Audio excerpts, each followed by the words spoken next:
True to our promise to roll along with the times, we have tried to take this conference initiative a step further and to create a phygital experience. Shipping has proven that it is always arriving at its Ithaca. Our plan for a sustainable and strong shipping cannot miss the green and blue economy. If the pandemic has been an excuse for implementing and adopting concerted business actions of the carriers.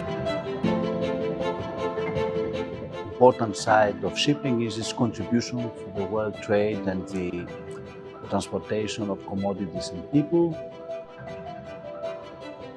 Over the next 45 minutes, we will be addressing the topic of sustainable development in shipping. Sustainability risk is like the credit risk. The European Union have made it clear that they will not accept greenwashing. Let us see what Mr. Rodriguez has to say. Domestic shipping can be and will need to be responsive to domestic regulation. We will discuss the impact of ESG assessments in shipping. It's the first movers.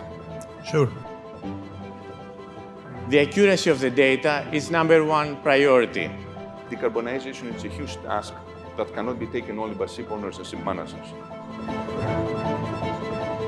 There will be demonstrations in Belgium because you raised 1 penny the cost of the fine. And when such levels of euphoria are reached, it is not only investment decisions that might be influenced, but also focus levels in terms of attention paid to officers, crew, and ground staff. I believe, of course, there has to be a strong investment in training. As I said, the transactional currency, the Kyoto carbon, is a product. We had 22 signatories that signed an agreement in order to create green corridors connecting different ports. Shall we say that the shipping industry right now is over-regulated regarding shipping emission, or there is room for further improvement?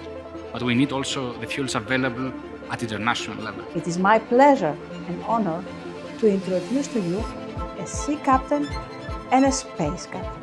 I still remember when I was young, I was looking at the anchor ships in Navarino Bay, and I said to myself back then that I want to work there. With aerospace engineering, at least what I've been learning in my field, is more focused on aircraft and spacecraft. And my motto is sky's the limit.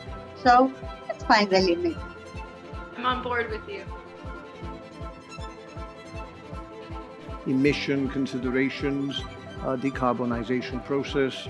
And at this panel, we will analyze how foreign companies are opening offices in Greece and why they do so. We had a very good partnership with Microsoft. Greece, a close-knit maritime community, really understands what technology can do. ESG has become more important in certain financing circles, definitely more in the West, Northern Europe, and a bit in the US. First of all, COVID made us realize that people can work from everywhere. Thank you very much, Mr. Chairman, for that kind introduction. And naturally, our hearts go out to the people of Ukraine. The Chinese and Russians are kind of competitors in obviously that Eastern Siberia kind of space, right? So here we are. Green balance was the focal point of the first day. ESG, decarbonization, emission reduction, sustainability and over-regulation mingled with performance indicators, freight rates, trade growth and business cycles.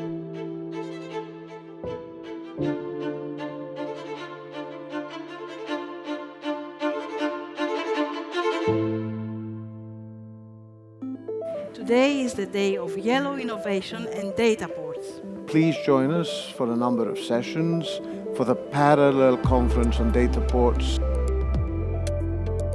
What do you feel will be or has been so far the greatest game changer? And the biggest game changer has been the switch by so many to LNG and or dual fuel. But the bottom line is that number needs to change.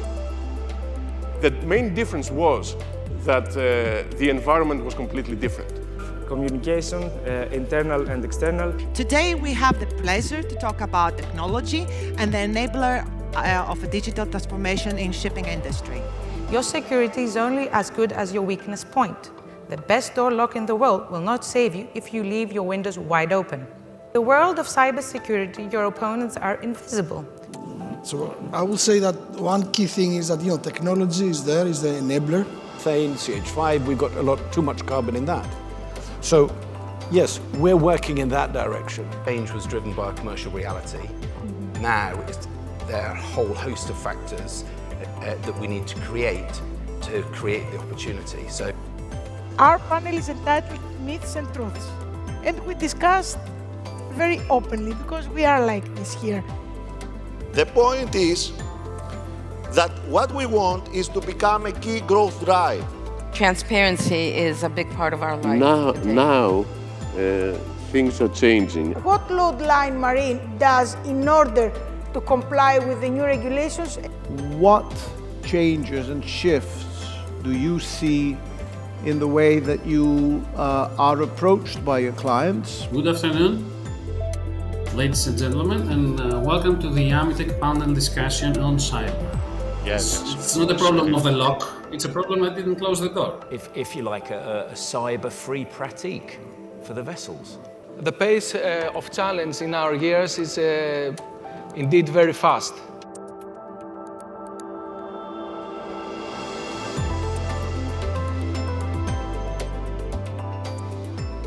The issue that we have put on the table is the disruptions that we have had in global supply chains as a result of the COVID pandemic.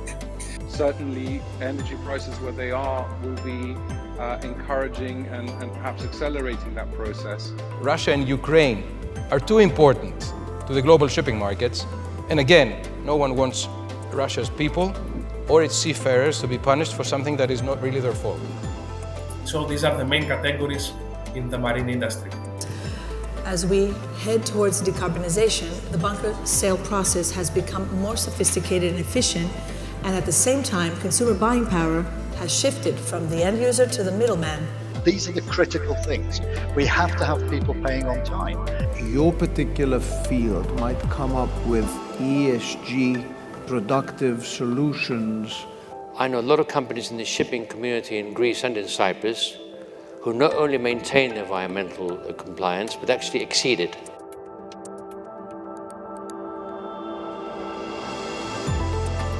We reached a number of 15,000 unique viewers during these past 2 days. This is not the ending, this is the beginning. Thank you for being with us, and we renew our appointment for next year. Thank you.